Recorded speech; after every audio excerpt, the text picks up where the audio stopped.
ఎదు బతుకు పొట్టును అనవసరంగా చేసుకున్నాను. మేడం రోడ్ నెంబర్ 4 ఇదేనా? ఇదేనండి. మేడం మీరు చాలా కోపంలో ఉన్నట్టు కనిపిస్తున్నారు, ఏమైంది మేడం? ఏం చెప్పమంటారండి, నా పొట్టి మొగుడు డ్రింక్ తెమ్మని పంపించాడు. వాడు వెళ్ళొచ్చు కదా. 6 అడుగులు ఎత్తున్నా ప్రభాస్ లాంటి అబ్బాయిని ప్రేమించాను. వాడిని కాదని 4 అడుగులున్న బ్రహ్మానందం అంటూ ఇచ్చి పెళ్లి చేశారు. మీకు విషయం తెలుసా, బ్రహ్మానందానికి నెత్తి మీద 4 గంటలైనా ఉంటాయి, నా మొగుడికి అవి కూడా ఉండవు. ఒక్క మాటలో చెప్పాలంటే పనికి పనులు ఎదవండి.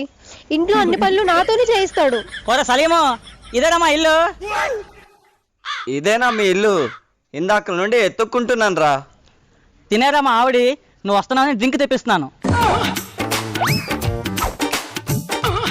నీకో విషయం తెలుసా, మా ఆవిడకి నేనంటే చాలా ఇష్టం రా.